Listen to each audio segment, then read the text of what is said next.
السلام عليكم، ازيكم يا جدعان؟ عاملين ايه؟ النهارده معانا شرح جديد لزياده متابعينك على الانستجرام بدون حساب وهمي عن طريق مشاركه الملف الشخصي، وهتاخد نسخ الرابط من خلالها نزود المتابعين. هتقول لي ازاي؟ هقول لك تابع معايا بقى الفيديو. فيديو النهارده قصير وجميل جدا. بالنسبه لقناتنا بقى بننزل لكم اقوى المواقع لزياده متابعينك على انستجرام. كل المواقع دي بتلاقوها مجانيه بفضل الله، فاعمل اشتراك. يلا يا شباب، عاوزين نوصل ل 25000 في اقرب وقت ممكن.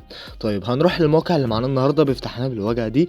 من خلال الواجهه دي بتيجي على ترقيه مجانيه لمواقع مجاني، وبتضغط على مشتركين اللي هي بصيغه عامه متابعين يعني، تمام، عشان نزود المتابعين على انستجرام. وبتدوس على مشتركين مجانا. بعد كده يقول لك هات لي الرابط. انا الرابط يا عم اللي احنا لسه واخدينه نسخ من الانستجرام. وبعد كده بتفعل انست برنامج رابط علامه الصح، وبتدوس على طلب. والموقع حقيقي بيبتدي اللي هو يبعت لك المتابعين كل 5 دقايق. تقدر انت تستخدم الموقع وتزود عدد المتابعين على حسابك على انستجرام. لو جينا هنا كده على الاشعارات زي ما حضراتكم شايفين يا شباب، الموقع حقيقي بيبعت المتابعين، والدنيا هتبقى معاك تمام التمام كمان. فانزل قولي تم في التعليقات، وحط لنا لايك على الفيديو، واشترك معانا في القناه. اشوفكم الفيديو الجاي على خيرة الله. سلام.